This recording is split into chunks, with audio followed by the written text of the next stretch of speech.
Alors, bonjour. Donc, aujourd'hui, petit résumé du cours et des exercices pour l'évaluation de la prochaine fois. Donc, la semaine prochaine, si vous suivez bien, vous avez des exercices à faire sur le chapitre 2.1, le rayonnement solaire. Et vous avez, dans 2 semaines, normalement, une évaluation. Donc, la séance qui ne va pas se faire ce mardi, alors ce mardi 31, eh bien, elle va être faite en distanciel, j'ai envie de vous dire, en allant sur les différentes chaînes, mis en lien sur l'application Pronote. Alors, du coup, qu'est-ce qu'on doit finalement savoir pour cette évaluation? Eh bien, on doit savoir comment le Soleil va créer son rayonnement et son rayonnement, comment va-t-il se matérialiser. En gros, quelle est la quantité de rayonnement qu'une étoile est capable de fournir et quelles conséquences ça va avoir sur la coloration de la surface de l'étoile.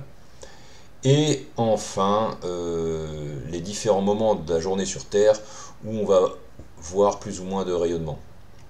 Alors, en ce qui concerne le grand 1 et le grand 2, ils sont au programme. Le grand 3 n'y est pas. Le grand 3, en fait, n'a qu'un seul intérêt, c'est d'expliquer pourquoi on a des minima sur un spectre d'une étoile.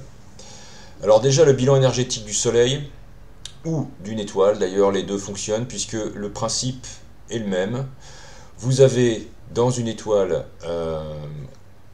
75% d'atomes d'hydrogène et 25% d'atomes d'hélium. Et du coup, en fait, cette réaction nucléaire qui a lieu dans le Soleil va créer de la chaleur. Et cette chaleur va elle-même créer un rayonnement. Alors, du coup, premier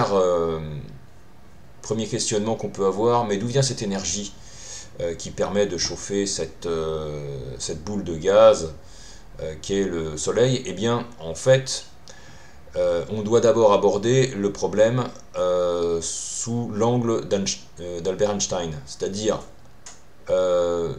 la réaction nucléaire qui va avoir lieu, il y aura une perte de masse entre les noyaux père et les noyaux fils. En fait, cette perte de masse, qu'est-ce que c'est? C'est une masse qui s'est transformée en énergie.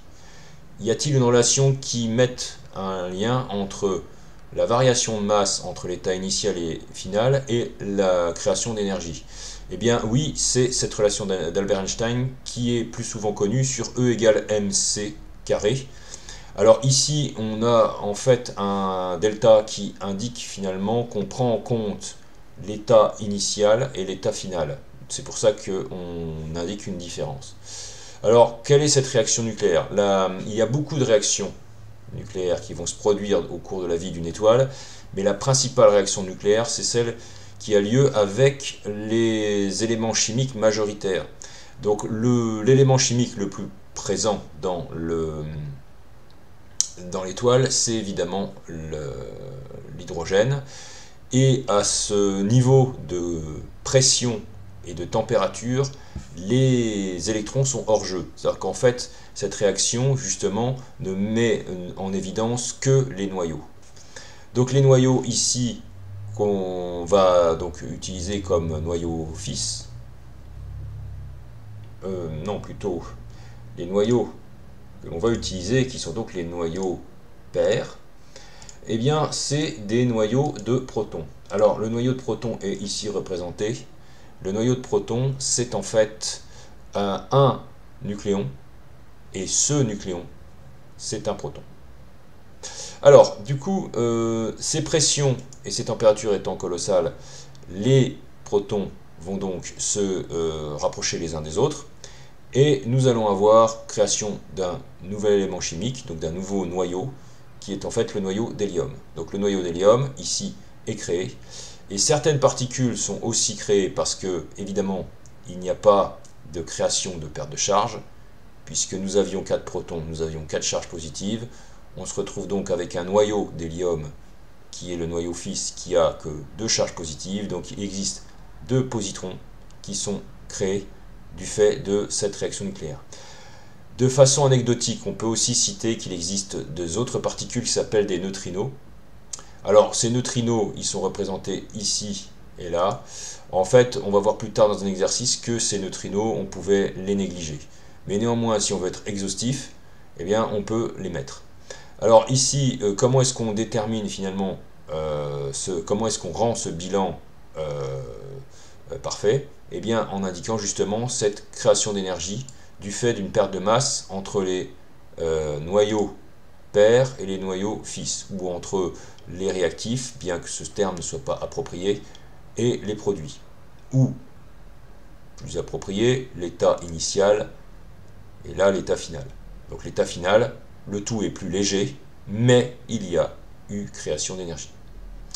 Alors cette énergie, évidemment, c'est sous forme thermique, sous forme de rayonnement, mais en tout cas, là où on se trouve dans le centre du Soleil, eh bien, c'est principalement de l'énergie thermique qui va être créée. Cette énergie thermique va échauffer les gaz, et l'agitation thermique va donc permettre aux particules qui composent le Soleil, alors les particules étant un mot générique, puisqu'il y en a plein de différentes, mais en tout cas ces particules vont avoir une agitation thermique et générer des ondes électromagnétiques.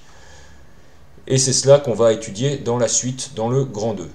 Néanmoins, on va quand même préciser que l'énergie, sous toutes ses formes, on peut la déterminer lorsqu'on connaît la puissance d'un objet, et d'un objet qui, n'importe lequel, certains objets ont donc comme variable physique la puissance et le temps de fonctionnement. Donc ça veut dire que si je multiplie le temps de fonctionnement par la puissance, je vais obtenir l'énergie.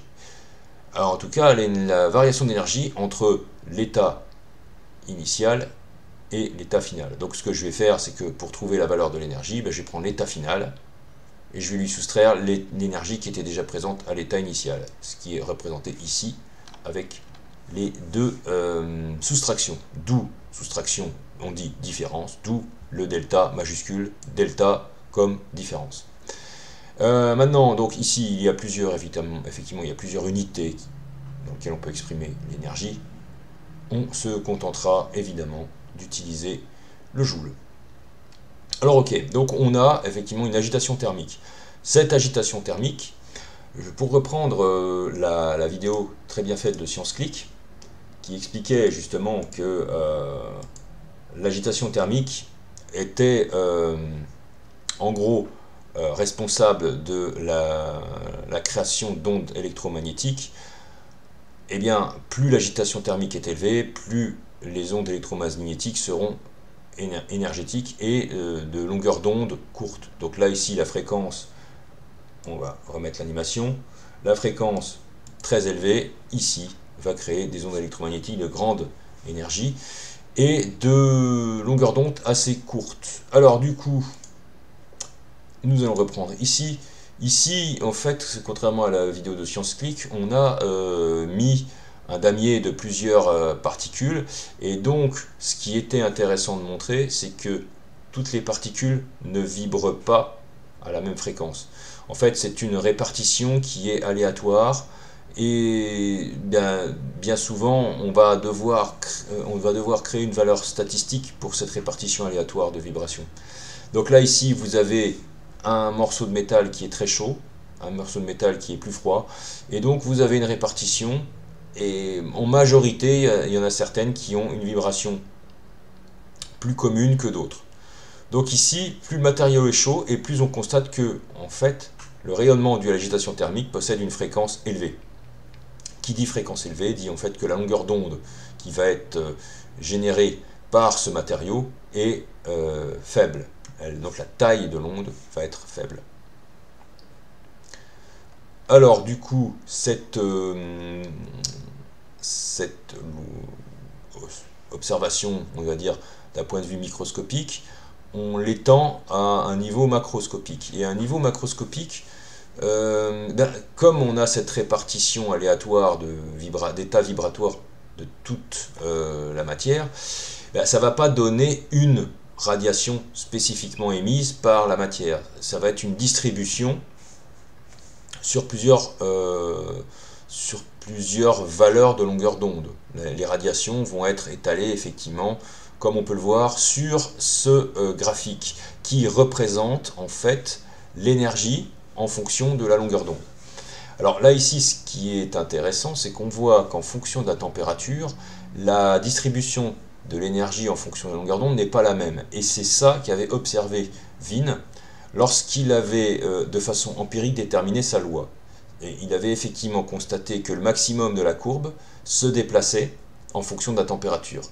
D'où sa loi qui nous indique que lorsqu'on multiplie la longueur d'onde d'émission maximale, c'est-à-dire le maximum de cette courbe, par la température de l'objet, eh bien on obtient une constante. Alors cette loi, elle a été redémontrée de façon théorique et on a pris comme postulat de départ que l'objet, lorsqu'il allait avoir une certaine agitation thermique, eh bien, va générer toute cette énergie sous forme de radiation. C'est ce qu'on appelle en fait un corps noir. C'est-à-dire qu'une fois qu'il a généré toute cette énergie, il n'y a absolument plus rien, donc on pourrait dire qu'il ne rayonne plus rien. Donc c'est ce qu'on a tendance à dire, voilà, le rayonnement du corps noir a cette apparence. Alors ici, bon, on va assimiler que la boule de gaz qui constitue les étoiles se comporte exactement comme un corps noir. Donc on peut appliquer cette règle, la loi de Wien, on peut l'appliquer en fait sur une boule de gaz. Bien qu'a priori, il doit y avoir quand même quelques variables qui changent, mais là, ici, ça reste quand même tout à fait utilisable.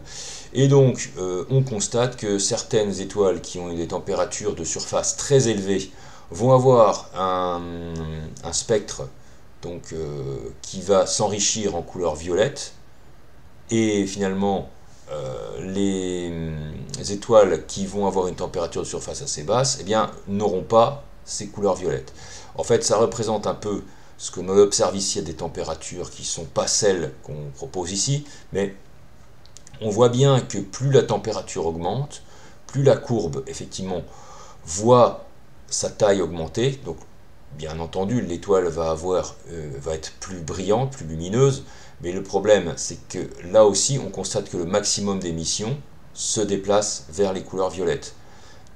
Et c'est un constat que l'on fait à l'œil nu, puisque plus la surface de l'étoile a une température élevée, et plus sa couleur globale tire vers le bleu. Alors que moins elle est chaude, et plus sa couleur va tirer vers le rouge.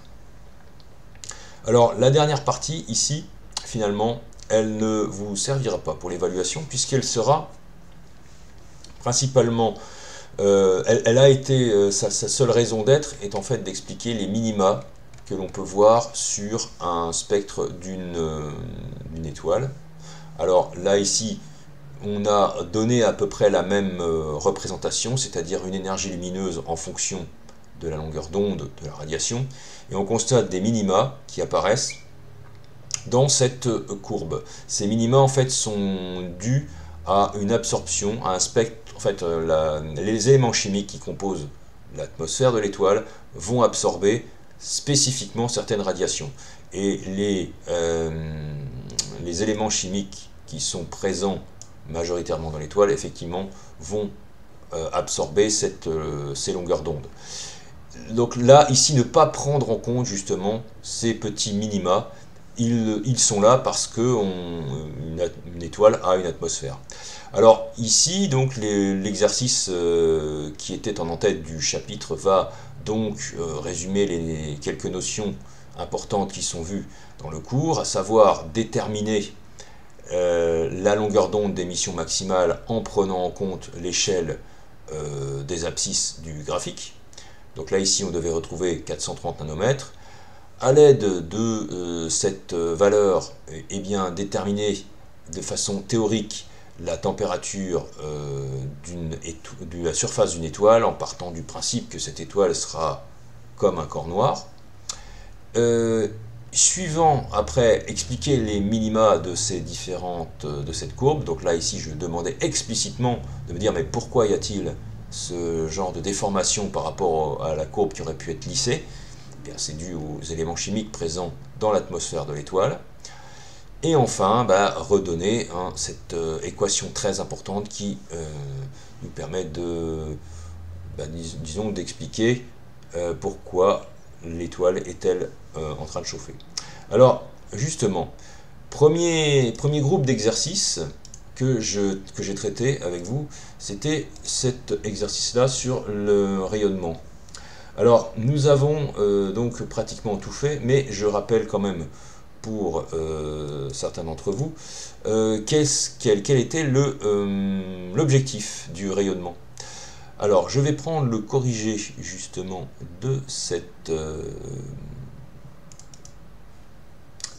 ce polycopier. Voilà. Alors, au départ, voilà. Donc au départ, en fait, effectivement, on rappelle des notions de collège.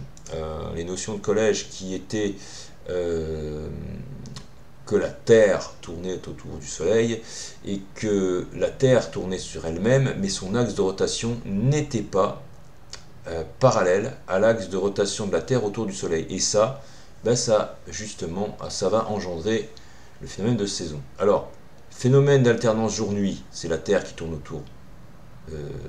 Donc c'est la Terre qui tourne sur elle-même. Et alternance des saisons, c'est la Terre qui tourne autour du Soleil.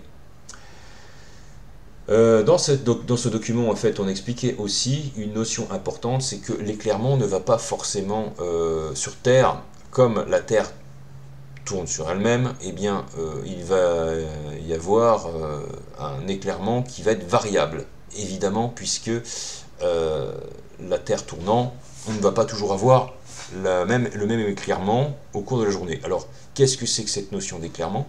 Eh bien, la notion d'éclairement est ici expliquée à l'aide d'une analogie faite avec les lampes à incandescence. Donc effectivement, les lampes à incandescence, comme vous pouvez le voir, elles vont convertir une énergie électrique en flux lumineux. Et le flux lumineux, donc c'est finalement une énergie sous forme lumineuse qui va arriver sur une surface. Et là, on va pouvoir définir une valeur d'éclairement. Alors, on se fiche pas mal de la valeur d'éclairement. Ce qui nous importe, c'est ces variations. Et en fait, ces variations, elles sont expliquées dans le document par un fait très simple, dans la question numéro 1, un fait assez instinctif. Donc là, on ne voit pas la totalité voilà. On n'a pas la totalité du document, mais ici, un phénomène assez instinctif, c'est que une lampe avec un abat-jour comme celle qui est représentée dans ce document va évidemment chauffer plus une surface lorsque les rayons incidents arrivent perpendiculaires à la surface, alors que s'ils ne le sont pas, eh bien ça chauffera moins. Donc du coup, la première question en fait qui est posée, c'est dans quelle situation les animaux auront-ils le plus chaud? Bien évidemment, c'est la situation numéro 1. Et comment est-ce qu'on explique cette situation numéro 1? Parce qu'effectivement, la surface ne fait que s'étendre, donc on aura moins d'énergie lumineuse par surface équivalente, par unité de surface. C'est vrai qu'il ne faut pas oublier que l'éclairement, c'est une énergie finalement sur une surface. Et si la surface augmente, évidemment, vous avez moins d'énergie par unité de surface. Alors, en fait, ce qui va être intéressant, c'est d'exprimer cette perte d'énergie en fonction de l'angle incident. Là, ici, je viens de dire que quand les rayons étaient perpendiculaires à la surface, c'est là où ça chauffait le plus.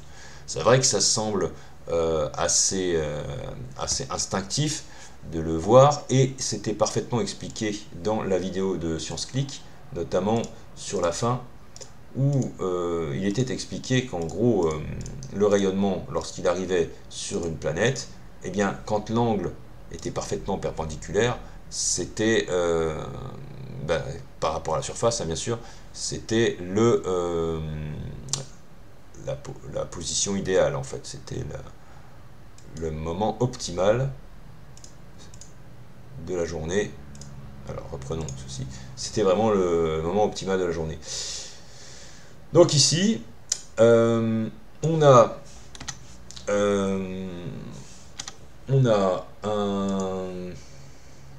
on introduit en fait cet angle incident en prenant justement la situation la plus optimum avec la normale par rapport à la surface.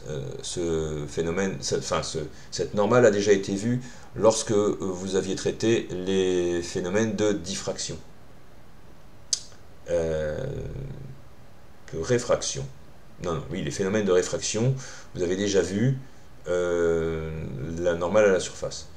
Donc ici, on vous donne différents angles. Et en fait, on vous demande, à l'aide de ces différents angles, eh bien, de montrer que plus l'angle va être grand par rapport à la normale, et moins le flux lumineux sera élevé.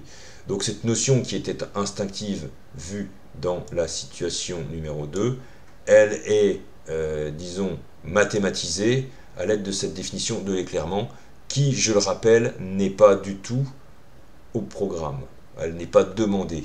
Par contre, l'unité, le luxe, il ne faut pas être surpris qu'elle existe, et plus l'éclairement est bas, et moins finalement la surface de la Terre est réchauffée par le rayonnement.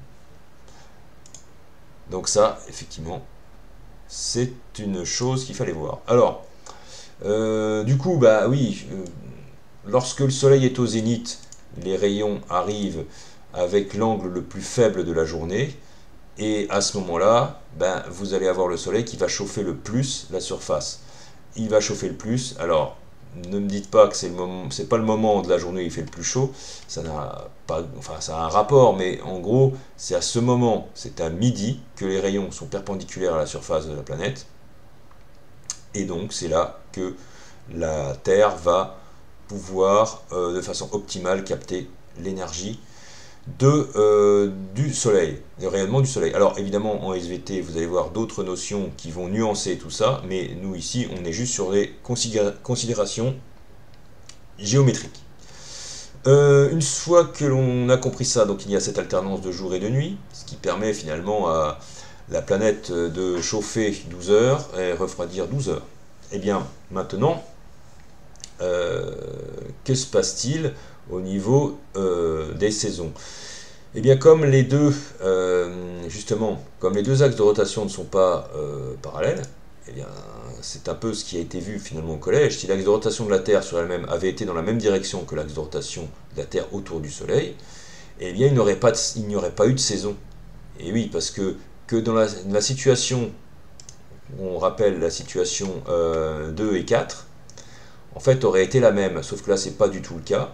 Lorsque je me trouve dans l'hémisphère nord, à la période de l'année qui, je dirais, en été, donc qui est normalement corrélé avec le signe du Cancer, puisque sur le tropique du Cancer, les rayons lumineux arrivent perpendiculaires à la surface, d'où son nom, puisque c'est un tropique du Capricorne et Cancer, bah, c'est lié finalement aux périodes de l'année.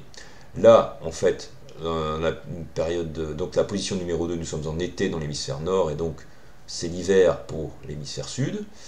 Et il suffit que je fasse un demi-tour, que je me retrouve 6 mois plus tard. La situation est en fait contraire, puisque les rayons arrivent perpendiculaires à la surface sur le tropique du Capricorne. Et je rappelle que les Capricornes, c'est des mois d'hiver. Je ne sais plus exactement quel mois, mais voilà, c'est l'hiver. Et donc, à cette période de l'année, lorsque je suis dans l'hémisphère nord, eh bien, les rayons lumineux arrivent vraiment avec un angle très élevé par rapport à la surface, et ce qui fait que ils arrivent en fait pas du tout perpendiculaire à la surface, donc du coup il y fait froid.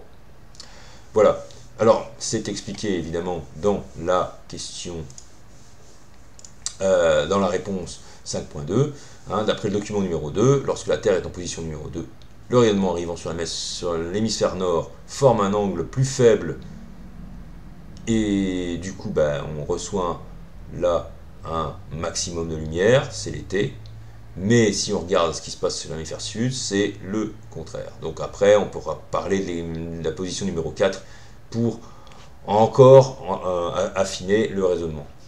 Alors maintenant, du coup, on a une image qui est assez drôle. Ici, vous avez un individu qui voudrait s'acheter des fraises, qui est un fruit qui pousse principalement en hiver.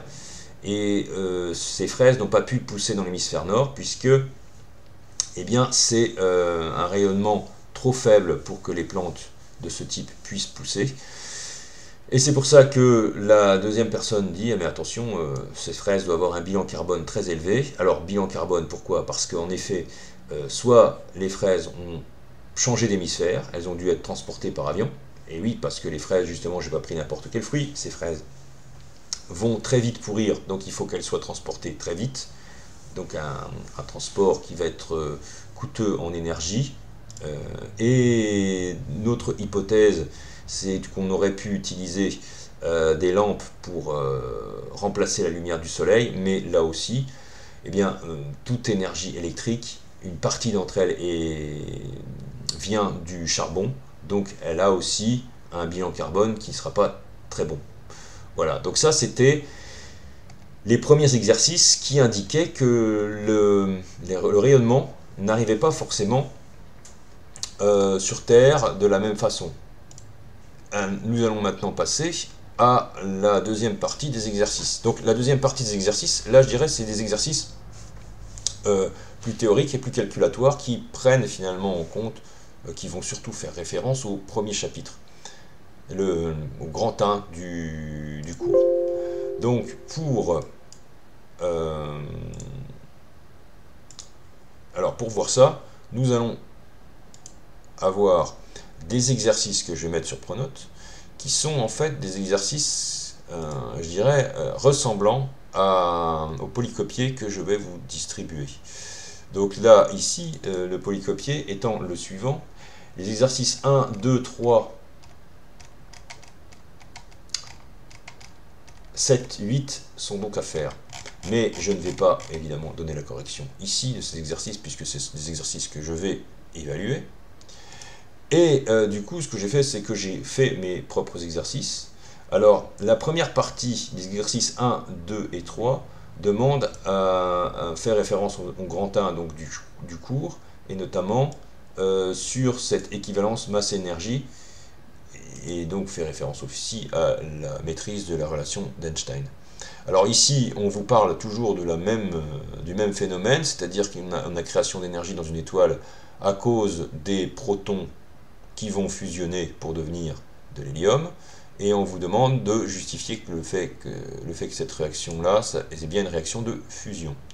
Donc on va parler évidemment des noyaux pairs qui sont plus petits que les noyaux fils, où on peut dire que les noyaux fils sont plus gros que les noyaux pairs. Et comment on va l'exprimer? Eh bien, on va l'exprimer en parlant du nombre de nucléons. Le nombre de nucléons étant le critère le plus simple pour parler de la taille d'un noyau. Donc là, ici, on constate que le nombre de nucléons des noyaux pairs est plus petit que les noyaux fils, donc il y a obligatoirement une augmentation du noyau, donc c'est une réaction de fusion. Et en fait, dans cet exercice, on parle aussi des particules élémentaires qui sont créées lors de cette réaction de fusion. Et comme j'avais dit précédemment, en fait, ces particules élémentaires ont quand même une valeur, une masse très très faible. Donc dans ce bilan de variation de masse, il n'aurait pas été nécessaire véritablement de les prendre en compte. Donc le positron et le neutrino pourraient être oubliés. Alors cet exercice, justement, va vous demander de calculer la différence de masse entre la situation initiale et finale. Donc on va faire la situation finale. Non, on va faire justement la situation initiale moins la situation finale, puisque a priori les protons ici ont perdu une fraction de leur masse qui s'est transformée en énergie. Donc là, tout simplement, on va regarder cette différence. Pour regarder cela, on va donc faire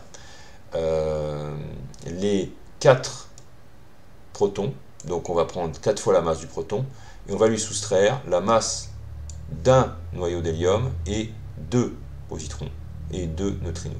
Alors on pourra remarquer dans cet exercice qu'il y a beaucoup de chiffres significatifs et ils sont obligatoires pour qu'on puisse voir quelque chose. Contrairement au cours où il n'y avait qu'un seul chiffre significatif, là ici on en a 5 pour justement mettre en évidence ce fait.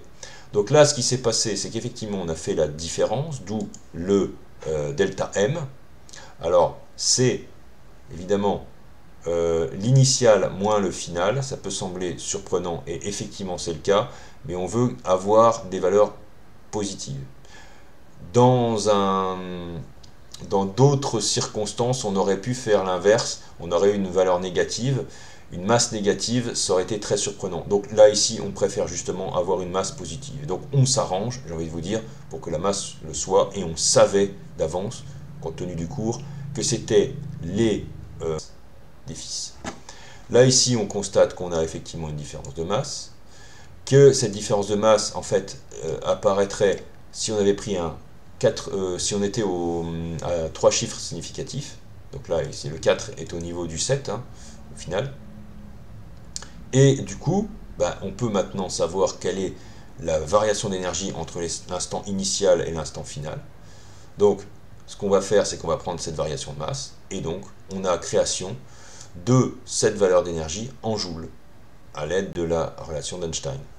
Et là, ça, c'est vrai pour cette réaction, pour ce nombre de protons. Alors, ça pourrait être intéressant, mais ce n'est pas demandé ici, si on pourrait avoir l'énergie pour 1 mol d'hydrogène ou pour 1 kg d'hydrogène. Alors, ici, on n'abordera pas ce problème. L'idée, c'est de trouver juste l'énergie pour la réaction, pour ce groupe de protons. Voilà. Ensuite, nous avons l'exercice numéro 3. Alors, l'exercice numéro 3, il aurait pu être plus intéressant. Je tiens justement à un peu l'étayer, c'est que on pourrait se demander, je recherche une vie extraterrestre, je vais donc essayer de trouver la planète qui semblerait être le système qui ressemblerait au système solaire le plus prometteur. Donc il faudrait que je trouve des étoiles qui soient similaires au Soleil, puisque on va avoir un petit problème avec les étoiles, c'est que si elles sont trop grosses, elles ne durent pas longtemps. Donc effectivement, l'exercice numéro 3 introduit ceci. On vous dit que la taille d'une étoile va influencer la durée de vie. Ça semble un peu évident, puisque si j'ai un gros réservoir dans une voiture, je vais pouvoir rouler longtemps. Si j'ai un petit réservoir, je ne vais pas pouvoir rouler très loin. Et on pourrait croire,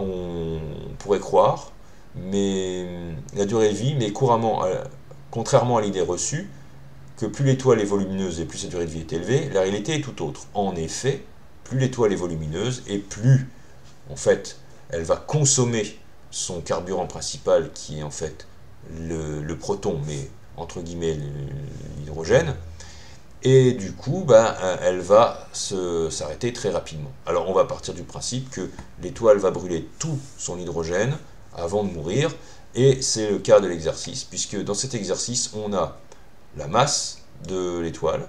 Donc on voit qu'on a pris une étoile de type O, donc une étoile qui va être en surface une température de surface très élevée, puis celle qui est comparable au Soleil, et enfin celle qui est la plus petite. Donc on voit effectivement ce classement décroissant des masses. On va avoir donc la première qui est la plus chaude, et donc qui génère le plus de rayonnement. Ensuite, celle qui est à moitié, entre les deux, et là, celle qui va donc envoyer le moins de rayonnement.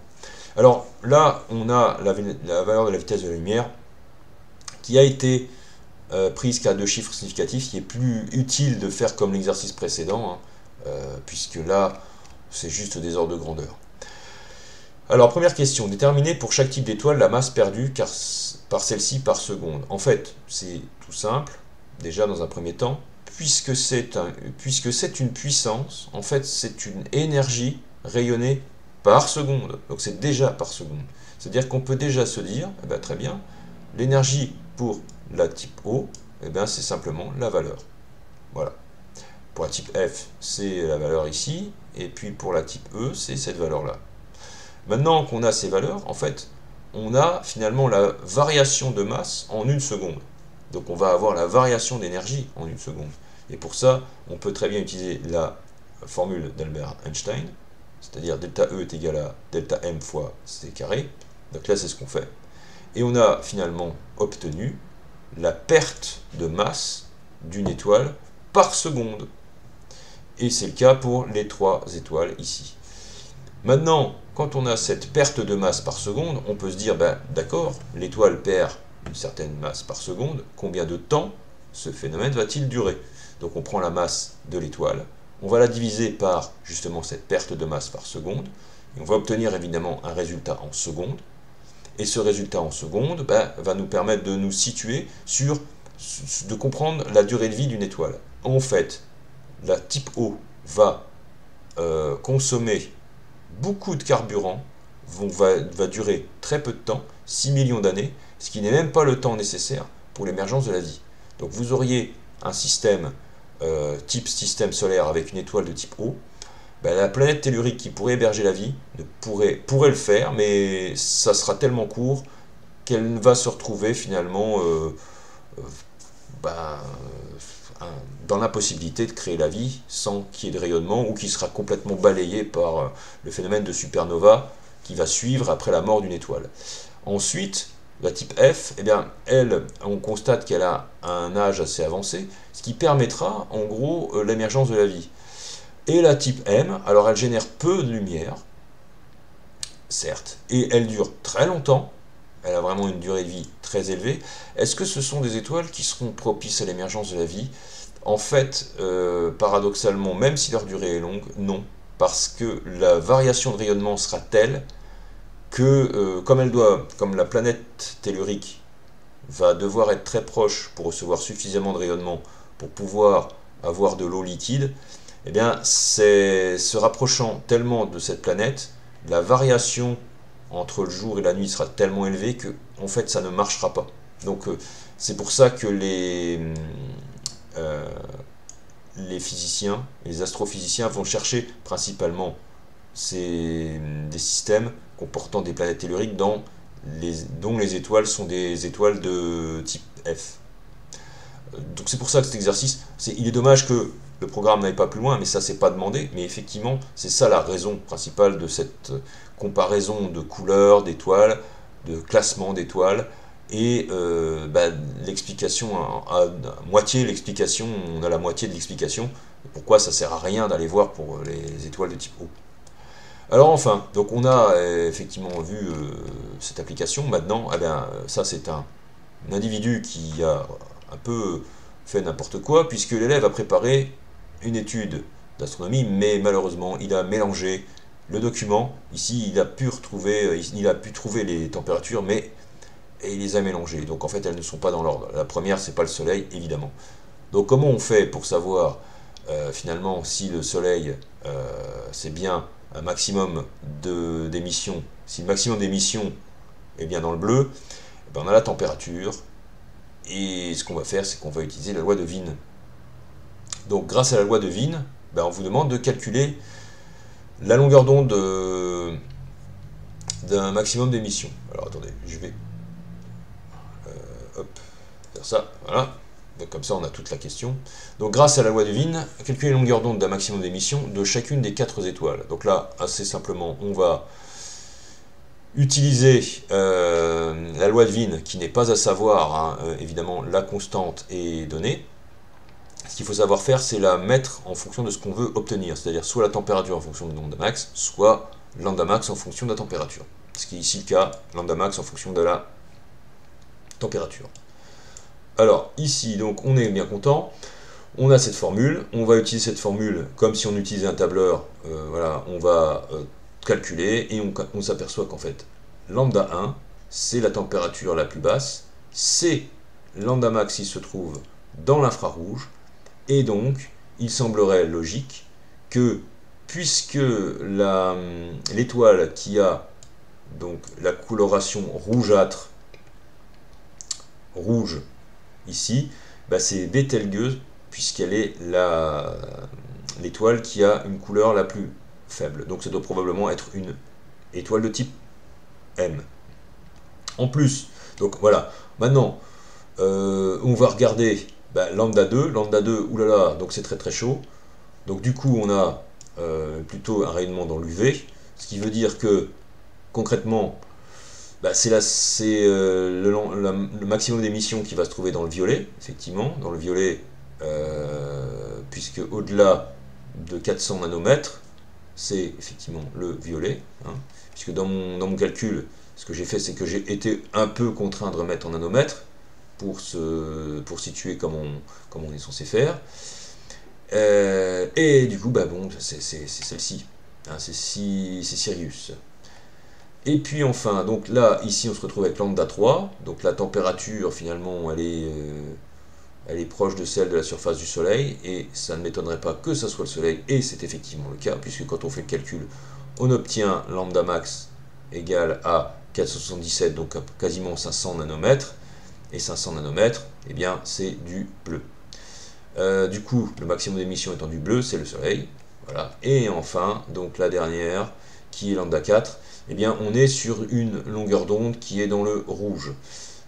Donc ça doit être, évidemment, puisque celle-ci était la plus froide, ça doit être celle-ci qui a un peu d'orange, donc Arcturus, qui doit être celle qui nous intéresse. Alors maintenant, c'est vrai que la question qui est tout à fait légitime de se poser, c'est, mais alors dans ce cas, comment expliquer que la couleur de l'étoile n'est pas celle exactement de la longueur d'onde d'émission, puisque le Soleil ne nous apparaît pas dans le ciel bleu, mais il nous apparaît blanc. Eh bien, pour la raison qu'on avait vue en cours, alors j'ai évidemment fermé le cours, donc comme on a une distribution des longueurs d'onde qui est, il y a plusieurs radiations lumineuses lorsque on regarde cette courbe en cloche du corps noir, eh bien oui, effectivement, on vous dit la couleur de l'étoile est une superposition de toutes les radiations lumineuses qui sont émises. Voilà, par l'étoile. Donc, effectivement, comme le rayonnement de l'étoile, c'est pas juste un spectre de Rayet, mais c'est un spectre étendu sur une large gamme de longueurs d'onde, ce que notre œil va voir, c'est le mélange de toutes les couleurs. Et donc, évidemment, si vous avez quasiment beaucoup de bleu, un petit peu de violet, un petit peu de rouge, le mélange de tout ça va nous donner une apparence de blanc. Par contre, si la longueur d'onde d'émission maximale s'est déplacée vers le violet, on va avoir beaucoup de violet, un petit peu de bleu, un petit peu de vert, quand même un petit peu de rouge, ça va nous apparaître blanc, mais avec une teinte de bleu. Voilà. Donc ici, nous avons tout fait. Eh bien, vous êtes maintenant prêts pour la prochaine évaluation.